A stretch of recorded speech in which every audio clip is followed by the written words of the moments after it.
All right. Well, welcome everyone. As my friends are joining us on screen here, welcome to Kitchen Table Conversations with the Men and Masculine Folks Network, which is a program of men as peacemakers. So, my name is Sean Hayes, and my pronouns are he, him, and his. And together here in this space, our goal is to shape new meanings of masculinity that are authentic, caring, and thoughtful. These conversations help us see the dignity of the folks around us. We're working on practicing collective care and responsibility together, and to do all of that in a way that acknowledges our wholeness as human beings. So, as some of you may know and some may not, we choose a topic each month that we think can help men and masculine folks identify what our roles are when it comes to creating safe and thriving communities. So we host two discussions about this topic. The first one is usually focused on learning and building a deeper understanding of whatever that topic is. And the second one of the month, we usually spend thinking about the actual practical things that we can do as men in mask folks in community to start creating this change that we want to see. So remember, these conversations are a way for us to learn new things, to learn from different perspectives and different stories that folks have, as well as to sort of model that we can all have conversations like this anywhere with the people in our lives, whether it's at a kitchen table, at the watering hole, or wherever we meet people. So we're very glad you're here.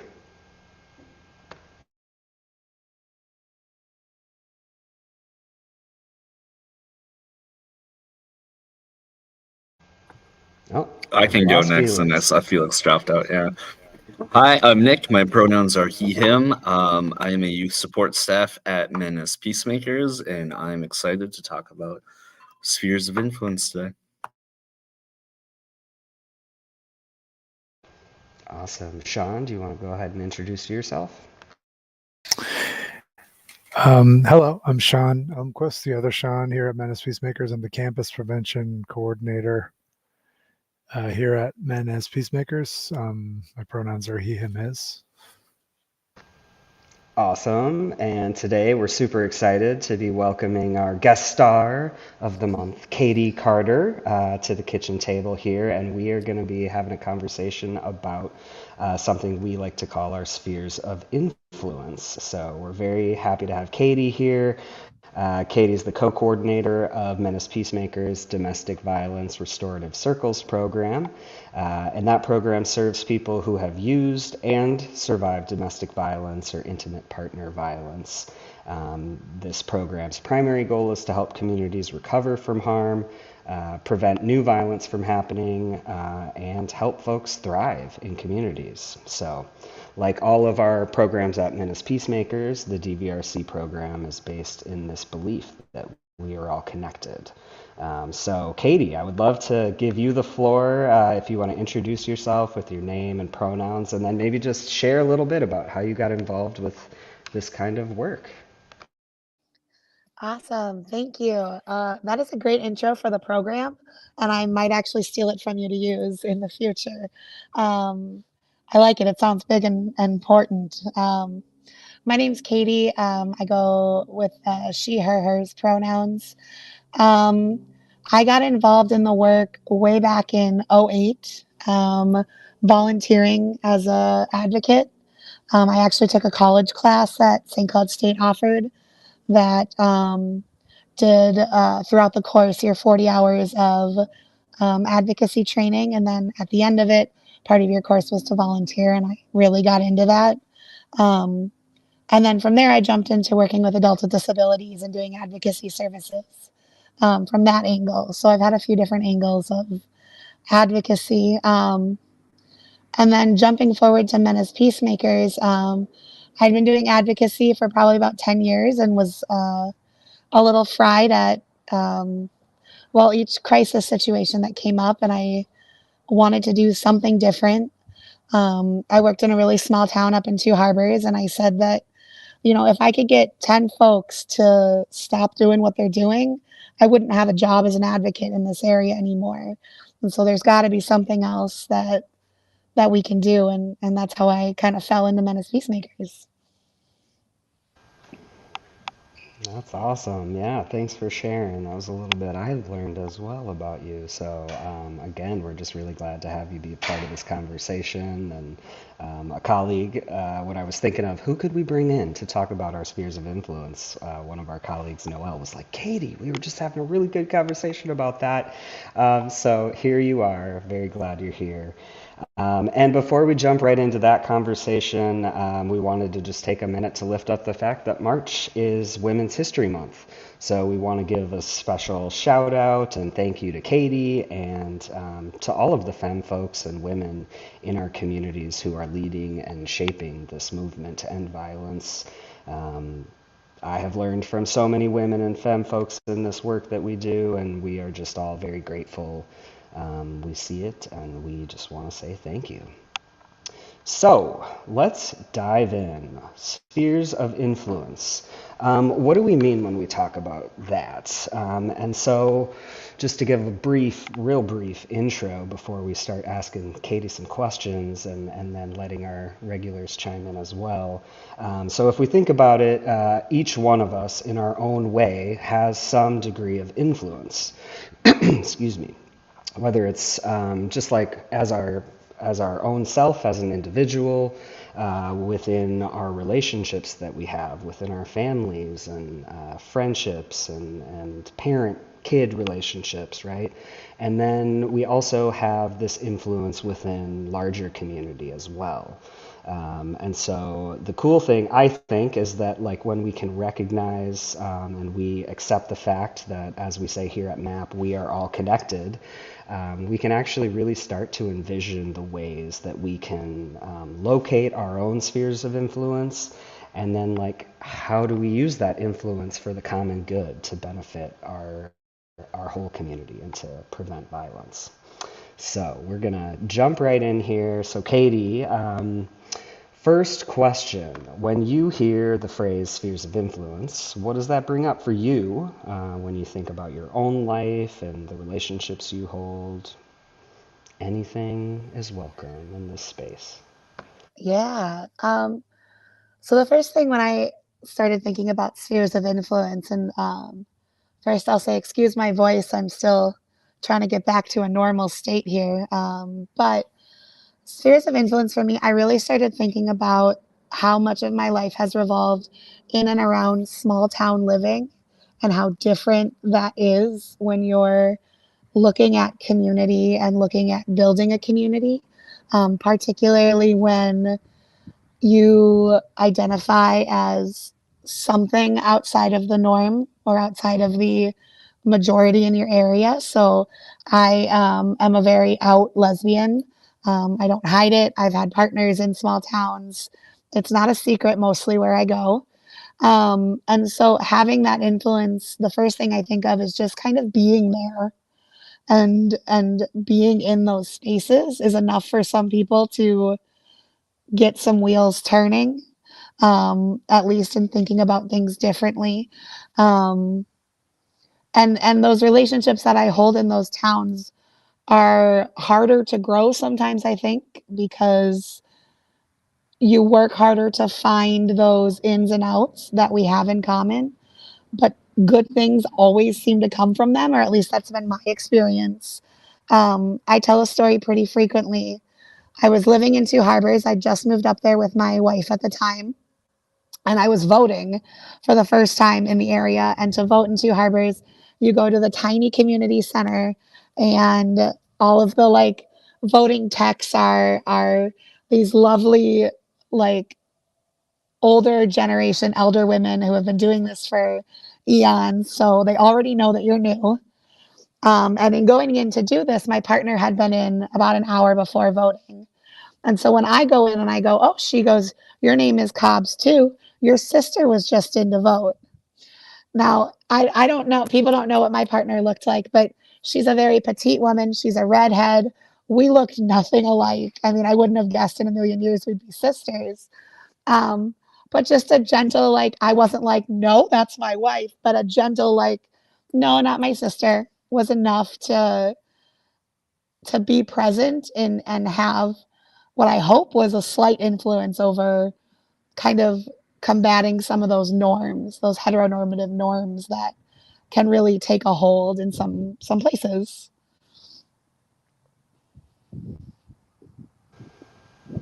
I love that story. I appreciate you sharing it because it's like those actual tangible like interactions, right? The stories that we have and the experiences that we've had that, go a long ways in helping others sort of think about, how would they have reacted if they were in that situation, right? And so, yeah, I want to open it up, Nick and Sean. What's coming up for you? Like thinking about maybe your own spheres of influence or in reaction to things that Katey just shared.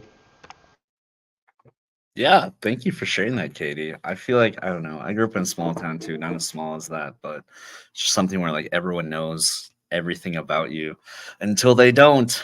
And then you can kind of, I don't know, show who you are and affect your sphere of influence that way. For me, I think about how growing up, I just never felt like I would ever get to be able to someone who has influence over others or is influential towards others in terms of just always think it's like people that have money or people that have fame or just everyone knows them. The people that I guess like as a kid, the ones that you look up to.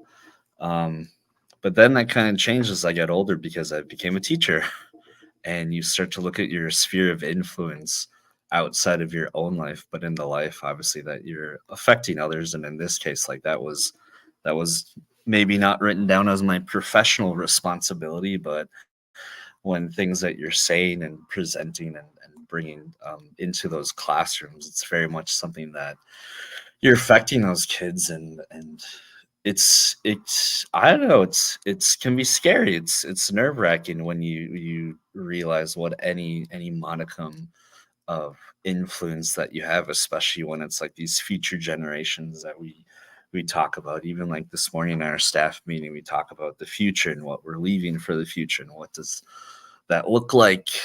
But it's to me, it's always like who it's left for, and I don't know, it's something that I take very seriously. And now, obviously, as like a youth support staff, um, still teaching, it's something that I put grave importance to because it's these lessons that we leave beyond us as I don't know storytellers and to pass along what knowledge and wisdom we're able to. Um, I'm very grateful for whatever sphere of influence I do have today, and it's something that um, I don't know. It's really important.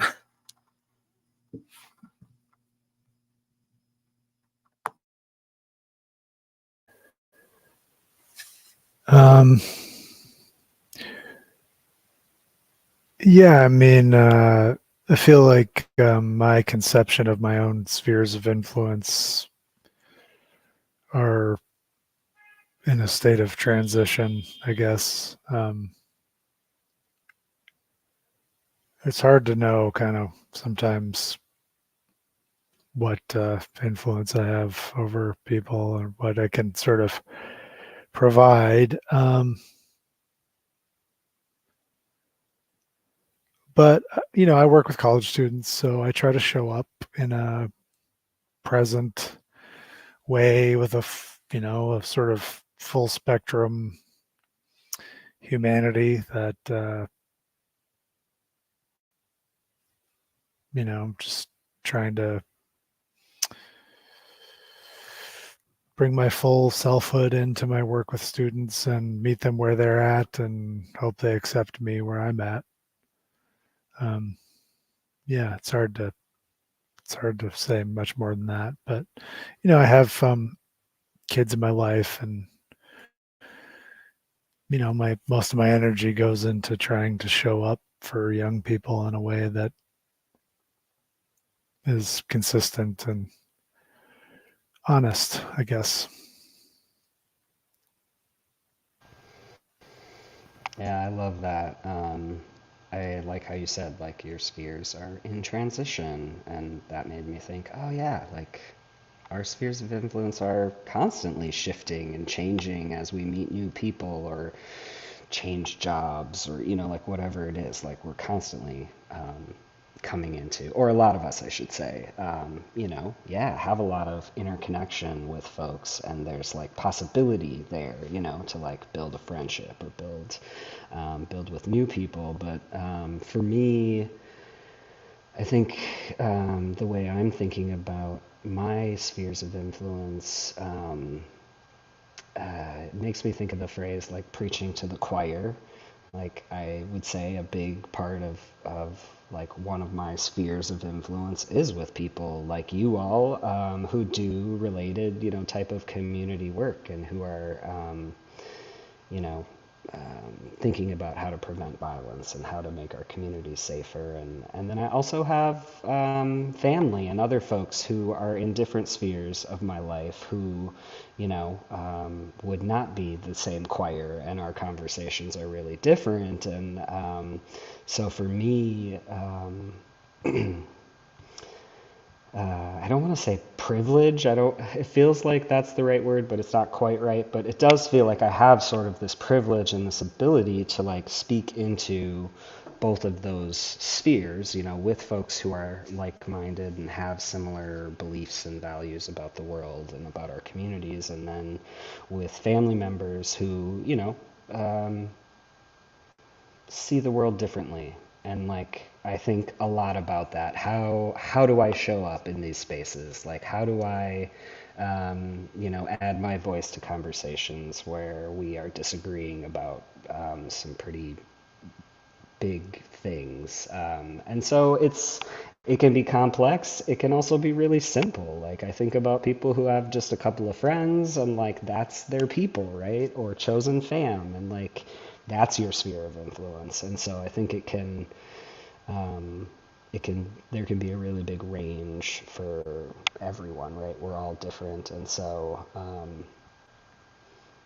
and I think the other thing that is coming up for me is like the intention behind having a conversation like this and really taking the time to think about our spheres. Like we don't actually often think about that or think about the influence or the impact that we have, I think, on the people around us. So just taking time to be like, who are, and sort of mapping, like whether it's like I'm in this faith community and this is a sphere that I'm a part of, and I've got family and I've got, all of these different, it's like, is it one big sphere? Is it multiple spheres? I don't know. Does anyone have thoughts on that? Or we could always move to our next question too. Like a Venn diagram of spheres.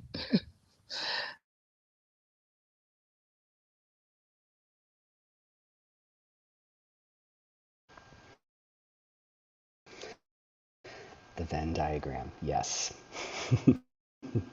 So, keeping us going here.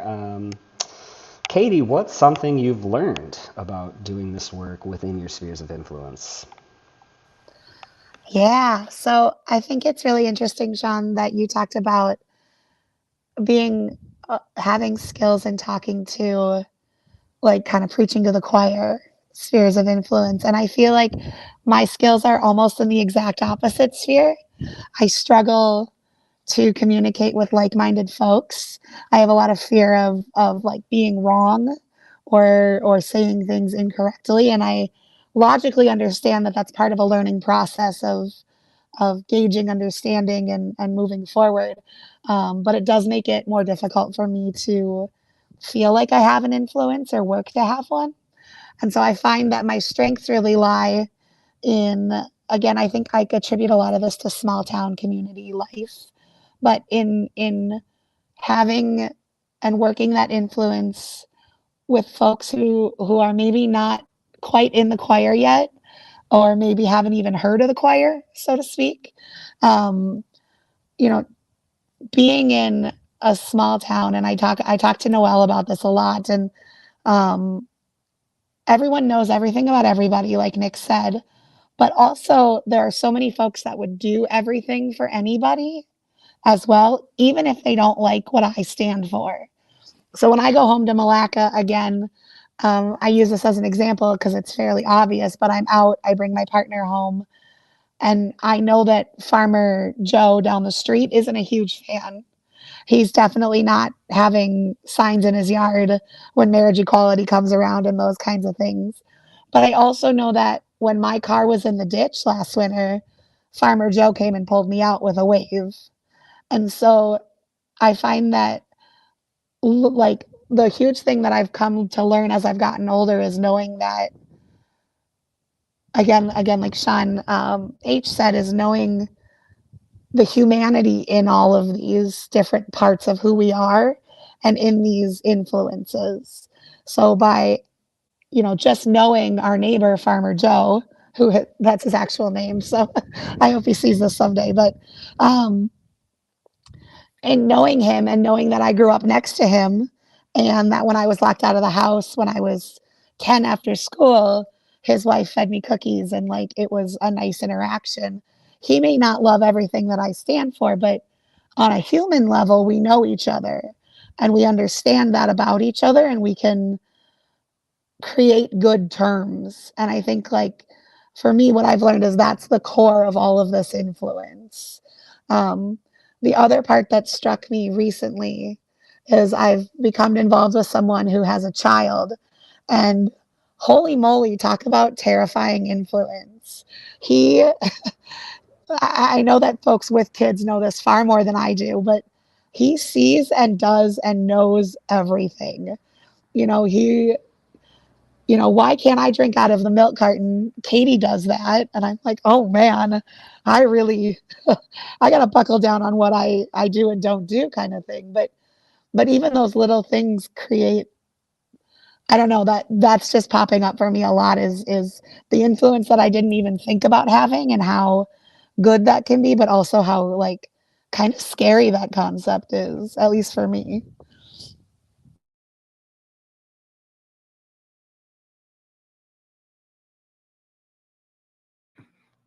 Yeah, that is something kind of how I guess I was gonna talk about is the depth that our spheres of influence go. Um, One example that came out of that that I was thinking about necessarily maybe isn't my sphere of influence, but an example of how it can be very widespread is that anytime I go home, my mom grew up in these small towns and we grew up in a small town, moved around, whatever, still can go home for a holiday and there'll be name drops left and right of people from a community that we don't live in anymore of just like, oh, did you know about so and so is doing such and such? Or I saw Dr. Johnson and they took care of this. And well, actually, just you just know so much about people. And it's just funny how that can always tie back to you, even though it's so out of place for you. Thinking back to my teaching, the very first school I taught at, I only taught there for 3 years. It was a town of 520 people, 250 students pre-K through 12th grade, so like graduating. And I still get text messages, and I still get Christmas cards and updates about students that I had when I was 10 years younger and these kids that it's just like even some of their siblings that I never taught because of my sphere of influence, because of my reputation. I guess the influence that I put on their older sibling or someone that they knew, just being like, oh yeah, they never had you as a teacher, but they still talk about you. They still wish they had, or they remember that one story from their brother who said that you did this and that. And to me, just to go how widespread, and I've been all over now, and I'm in Duluth now, and hundreds of miles away from these people and these first initial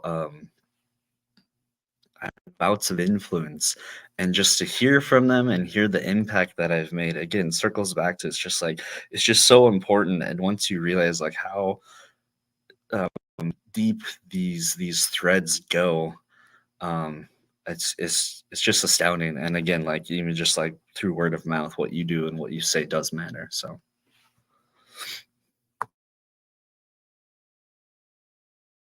I'm gonna jump in here too, because Katie bringing up like the kid part. Holy crap, that scares me too. Almost every day when my kid asks me a question, and I'm the one who gives her answers, right? That's like a huge amount of influence on a tiny human, and we're all trying to do the best we can, not in perfection at all, and so I was thinking about that with my kid, and and it's like how we, like, what is that influence and how do we um, move it around and share it with folks? And I think when I think about it for myself, it's like I'm trying to like live in my values and practice my values, and then like have that be seen by the people in my spheres of influence, right? Like not putting on some fake air and going out and being like, this is me doing all these, it's like I really try to incorporate these values into my everyday life. And I think a lot of us do that. And then hoping that like through my child witnessing me like maybe practice some of these values, like she's gonna pick that up. I'm hopeful. And like the people that I bring her around as well, like she is with my social justice community organizing people. She spends time with my family, and so she is like kind of growing up with this diverse number of values and beliefs, and so it's like it does. There's some weight, I think, that comes to that, thinking about parents and kids and just youth in general, like how we teach our youth and raise them up. And then the other thing that just popped into my mind, which is surprising, is that like our spheres are, like we said, constantly shifting and changing and like growing in weird, surprising ways. And so I just had this weird interaction with a friend of mine last week, maybe. And somehow we realized that like her brother-in-law is like this incredible trans activist person who I've been following for like years and years. And he had a really big impact on me.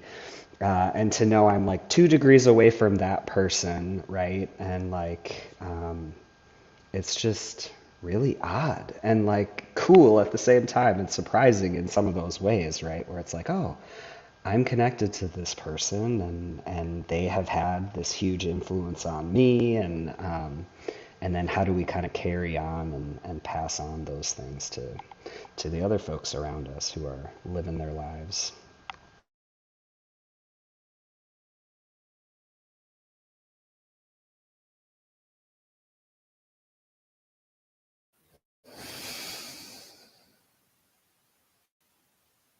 Um,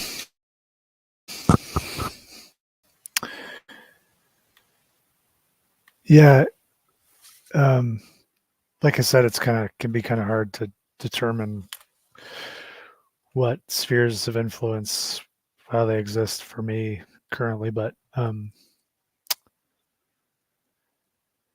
was at a funeral last weekend, and I,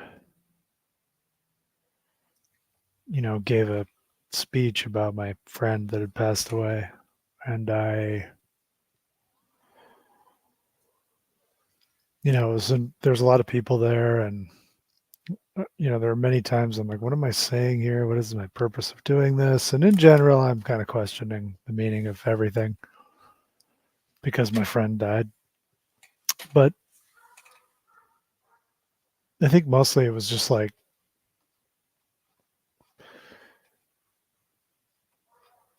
a public expression of grief and friendship. I don't know. I mean, what else is there really? I mean, you don't get that many opportunities to sort of get up and make a speech about your friend. There's just a few points in life where that happens. So one would hope it wouldn't be at their funeral, but it'd be like that sometimes. So I was just grateful to be able to like step into my, I don't know, responsibility to do that. And sometimes that's all you get. That's your inflection point where you can try to influence people, and the only influence you might have is just like showing people that it's okay to, break down, start crying in the middle of your public speaking engagement. I don't know.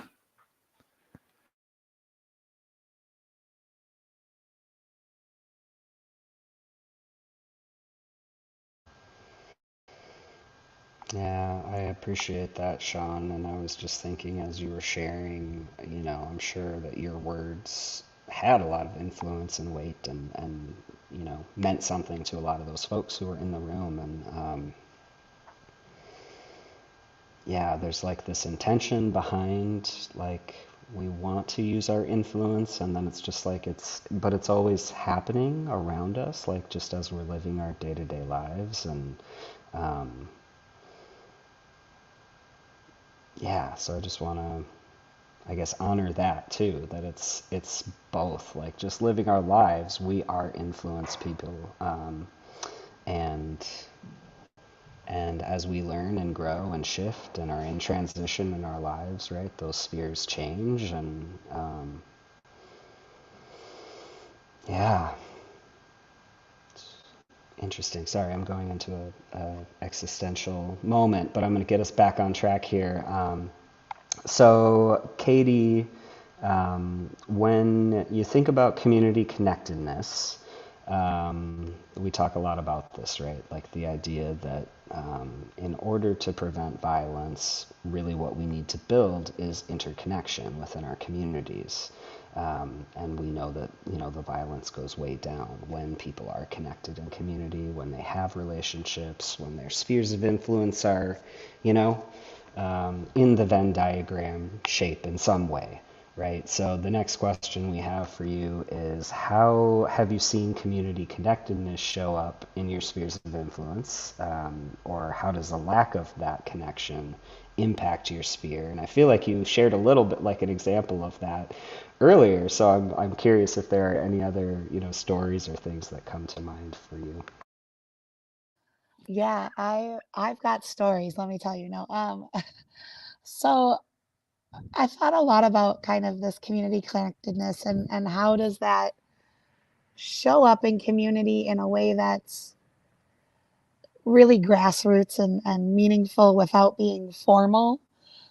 Because I think that when we look at things and how we show up formally in community, we kind of know what that looks like.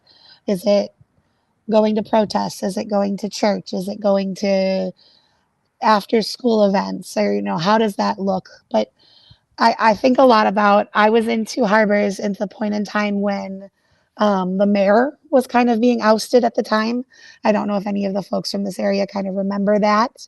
Um, there was some drama going on with building an underwater hotel in Lake Superior and some e-commerce things. And then there was some restorative justice that didn't pan out, kind of sprinkled in the middle of that. And as these things were happening,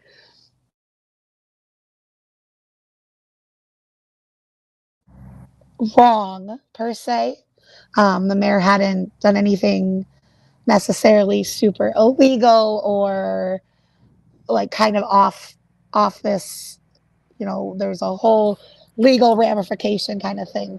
But the community got together at the time and was like, we're not okay with this. We're not down with underwater hotels, and we don't like what you're standing for, and we don't like what you're saying, and you're not listening to us, kind of thing.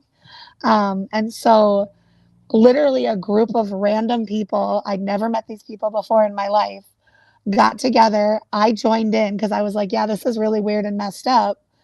And eventually was the first city to successfully recall a mayor in Minnesota, which is like a huge thing in itself. But it didn't feel huge in the moment. It was just this group of people who were business owners and church leaders and teachers and students and alumni that were like, we don't like this. We're not being listened to.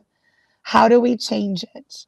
And so to see that kind of happen in real time and then end up on a really big scale was really what kind of came to mind, and how we don't always think about how these spheres of influence work together, but when they do, holy moly, I really think that like these tight knit communities know how to make it happen, and know how to make it happen when it matters. I think that sometimes we, myself included, like get lost in the shuffle of what's really going to be important, and what can I let maybe not slide, but what do I need to preserve my energy for? And that's something that I found that in some of these smaller communities, that they know what matters to them and they're really willing to go to bat to it. I mean, there was a point in time when people were giving up, there was a bar they were meeting in that was giving up its open business hours to have these meetings there. There were people that were giving up hours a week with their family and their jobs to come to these meetings, to go to city council meetings out of nowhere, who weren't doing this before. And so, like, when I think of community connectedness and how it matters and how it shows up, I know I'm getting off topic, but like, that's really what impassions me about seeing those things really play out and how they can become big things.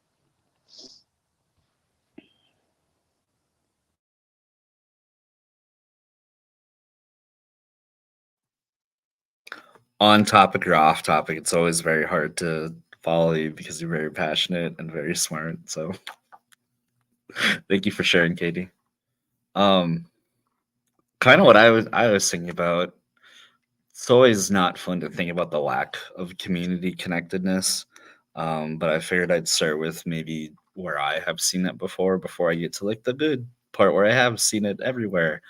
When I was a teacher, sometimes the toughest part was being a representative on parent teacher organizations, committees, whatnot.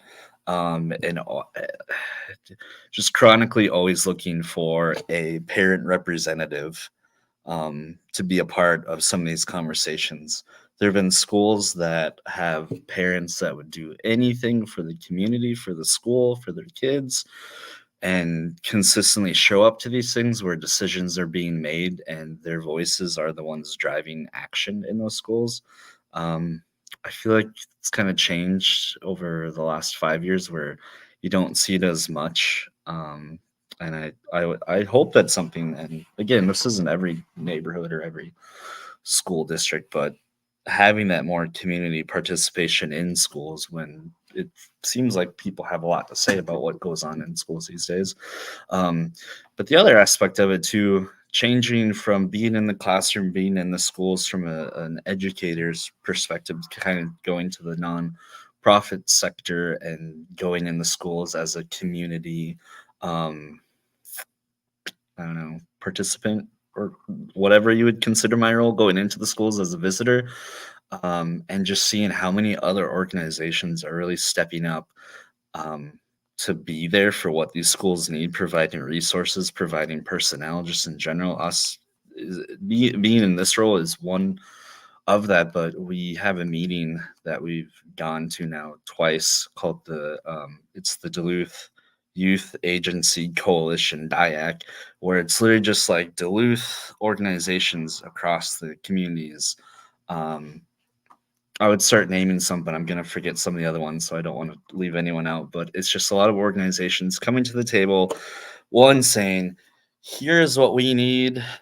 We have students signing up for mentors. We need mentors. But also, here's what we provide. Here's what we can do. So here's what we need. Here's what we can offer you. And just sitting around this table, and the main goal is like the kids are at the center of the conversation, these schools and what these schools need, programming, lessons, activities, whatever it is. And just go around the table doing shout outs in terms of like what we need, what's going well, and what else can we do. We've talked about, like I said, mentoring. We've talked about literacy and young adults illiteracy. Talked about drug and alcohol abuse prevention. All these different things that at the center of it, it's the children. But it's cool to see how Duluth, to me, being in the classroom, these organizations that you're not used to hearing from, and all these acronyms that you have to start to memorize because they're your team. And to see that on a community level has been very inspiring. So I guess I'm a part of their sphere of influence because it's got me to question a lot of how I can use maybe some resources that at MAP as we're able to provide these schools and these other different organizations to help them out. So something that, again, it's new to me still, but very exciting.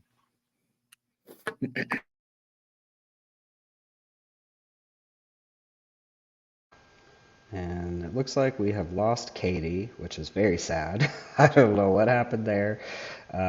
Maybe she'll rejoin us, and maybe not, but we'll keep on flowing here. I really liked those examples that were shared, Nick, and by Katey too. And I was thinking, like within queer communities, trans communities, where I spend a lot of my time and do a lot of work,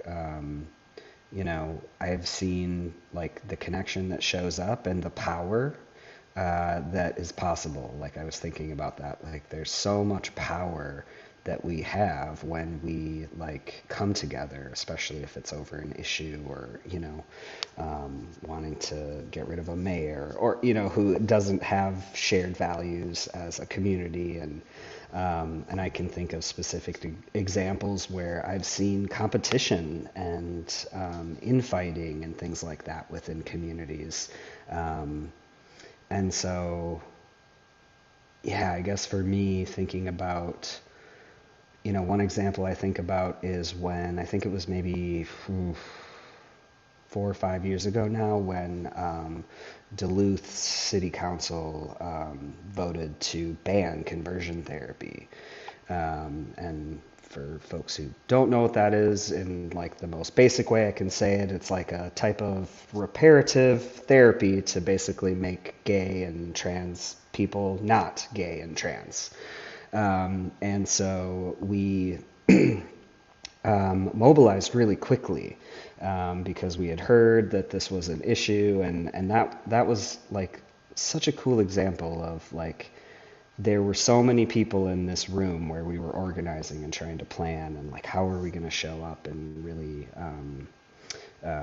show our power and what is value to us, and to like get rid of this really dangerous practice. And the people in that room, I mean, it's like how I think about ripples. You toss a stone in Lake Superior and those ripples go out and you don't know exactly where they're going to end up.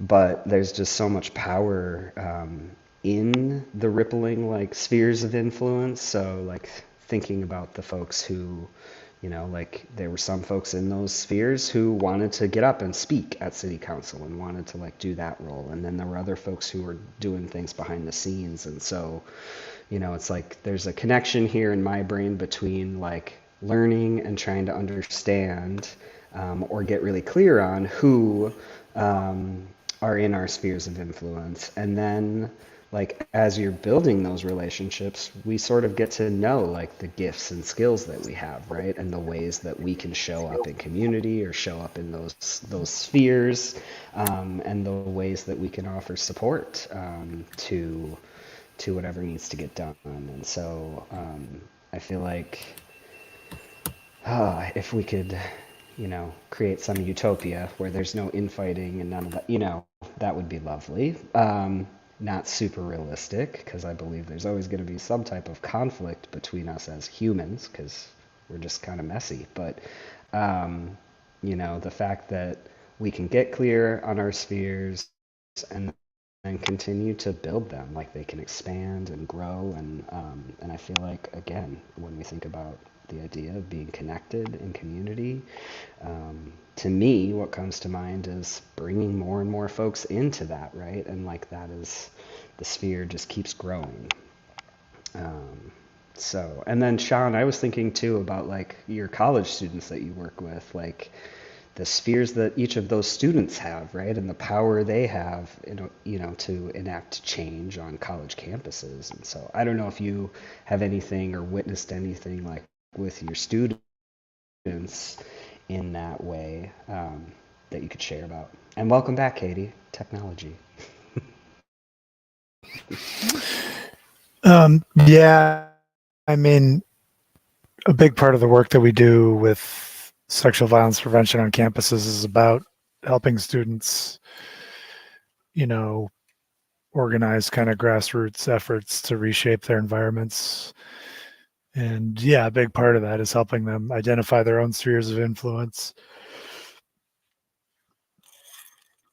and then extrapolating that out into shaping party environments and whatever spaces they have influence over. I mean, part of the reason we focus on parties is because it is within the purview of students. They shape those environments. They're not just sanctioned academic buildings and so forth. But a lot of it is just trying to help people understand that they do have influence. Looks like we've lost the facilitator. So All right, I made we've it in the gone top rogue. left. That We're means I'm the facilitator now. Yep, This is our you're in conversation. charge now. I mean, I can. If you were done, I was gonna just talk about. This is my first time living in and Katey and I have talked about growing up small town, living in small town. This is my first town. Duluth has what 90,000 population, more than that probably. It's just something where I've even considered now. It's does that mean I have less of an influence, or that my influence is so specific in terms of the neighborhoods I live in or the schools I go to?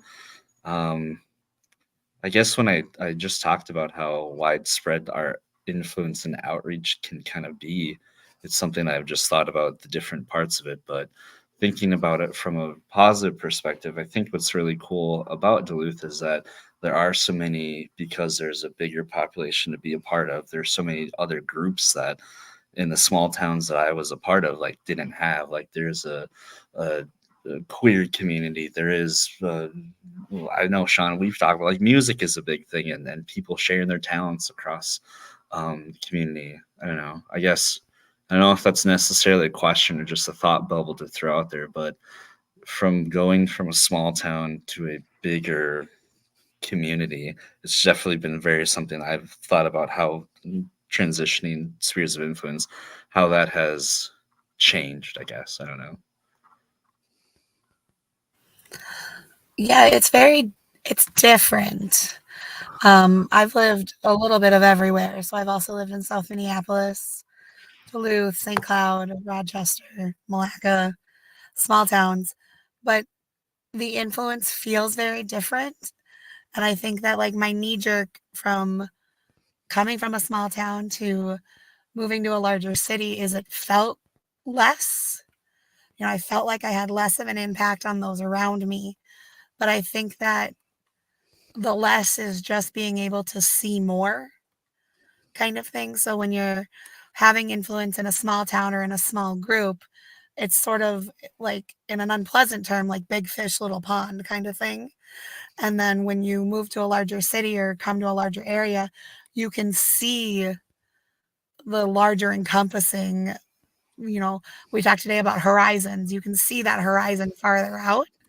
And so you realize how much more there is to want to influence, if you want to influence at least, kind of thing. The other thing that comes up for me a lot too is knowing where my influence has less impact than other folks. So I think that in working particularly in the DVRC program, there's a real difference in masculine folk voices and what's heard and what's comprehended and what the influences and what's understood versus a more femme voice like mine. And not one isn't better than the other, but they have very different influences in very different spaces. Um, I think a lot about I was present for a bachelor party for a friend of mine. I was the only femme person there. I was his maiden of honor kind of thing. And there were some jokes flying, and at one point I was like, I don't love that joke.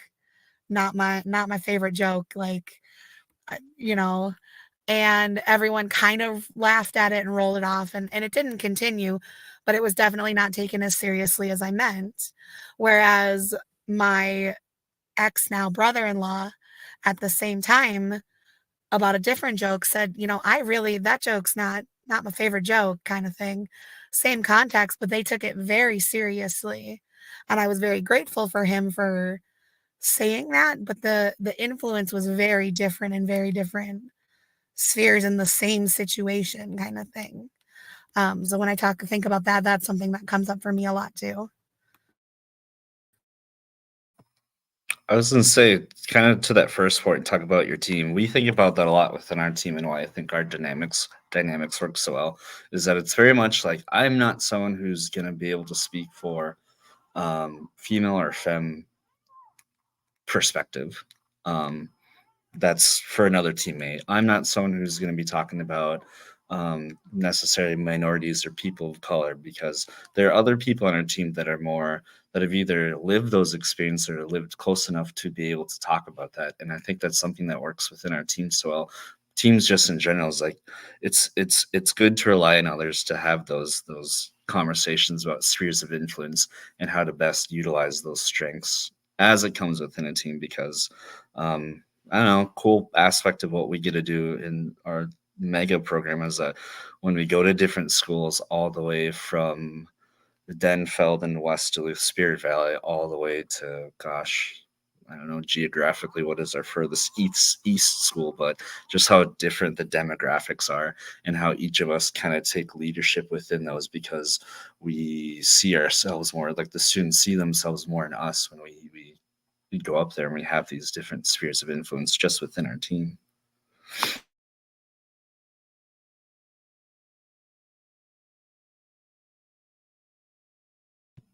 Welcome back, Sean.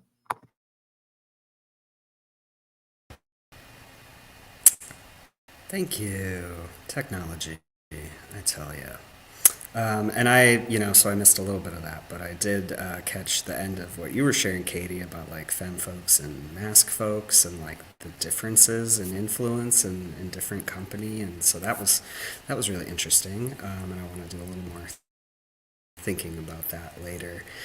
But just to be aware of our time and y'all's time here at the kitchen table, we're going to start to wrap up, and we like to end all of our conversations with this question, and it gets folks thinking about the future. And so, as Nick mentioned, earlier in our staff meeting, we were doing a little dreaming about what the future can look like, and so that's how we're going to wrap up. And we'll start with you, Katey. But what do you feel hopeful for the future and for our future generations?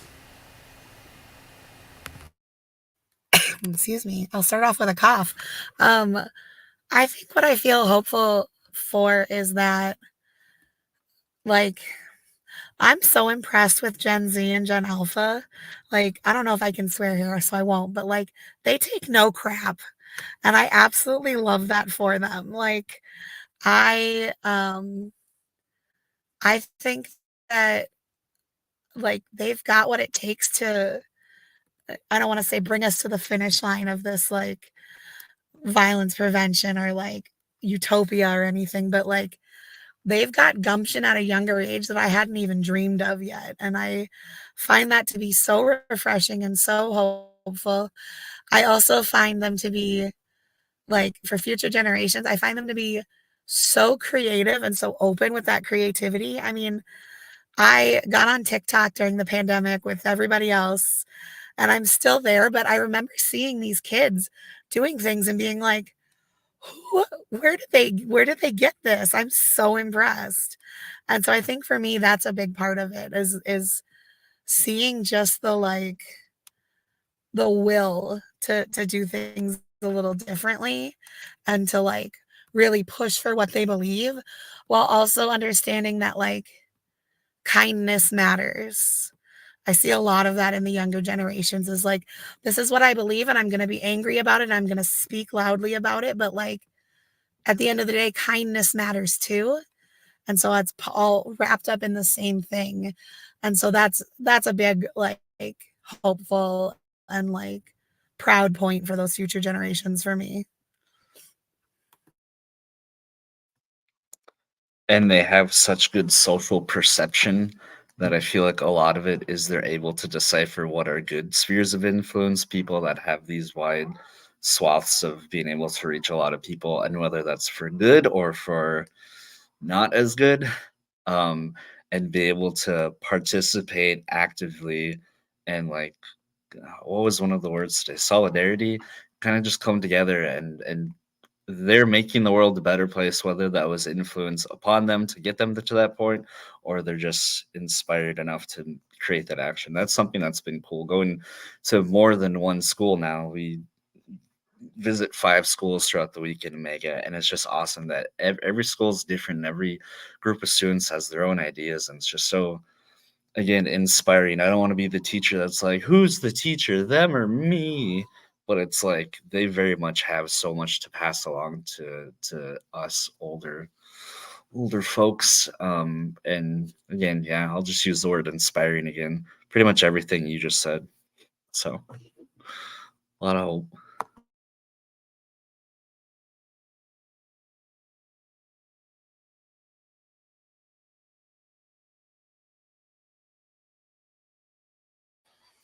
You waiting for me?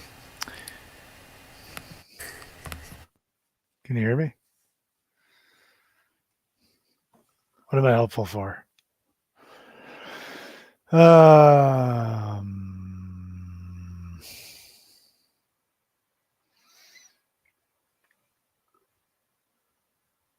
guess I should have thought about this before I started talking. Yeah, I don't know. I hope that there's a opportunity for future generations to thrive. And yeah, I hope that people get a chance to watch the sun rise another day and maybe see a bird or something. Hope everybody gets another day on the rock hurtling through space.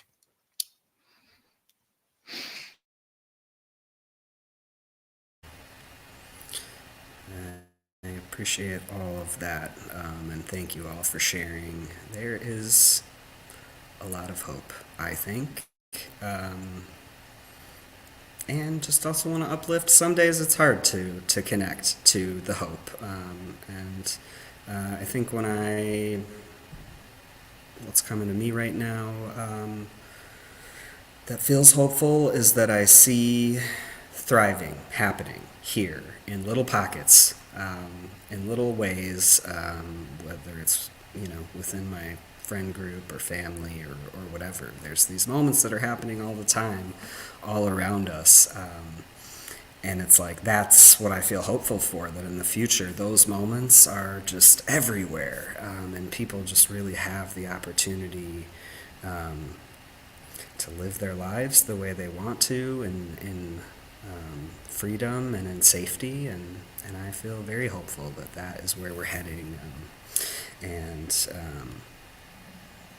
Yeah, just also thinking about all of the folks all over this world who are doing similar work, and the impact of all of us is going to be really big, and is already big, I think. So that's what I would say. And as we wrap up our conversation here today, I just want to thank Katey again for taking the time to join us. And I know you were sick last week, and it was kind of a kerfuffle to get us rescheduled, so we appreciate you coming in at a different time and joining us and sharing all of your wisdom and experiences and stories.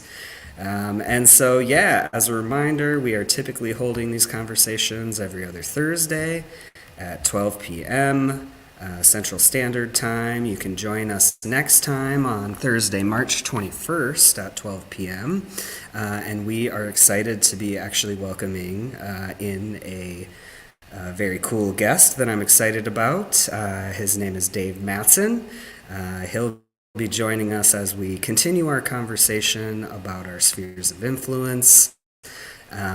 Dave Matson is the finance director here at Menace Peacemakers. So, he would say he doesn't do this work directly, and yet he is still willing to join us and talk about the spheres of influence that he has in his life. And so we're excited to talk more with him, and then just think about, like, how do we grow those spheres? What does it look like every day as we practice and become more aware of our influence and our people's influence around us.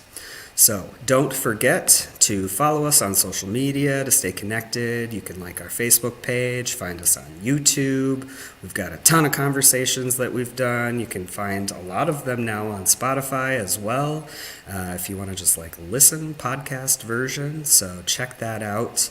And if you happen to be watching this conversation as part of your virtual training for the Don't Buy It project, you can check out the description below. We'll add instructions there for downloading the discussion and activity guide.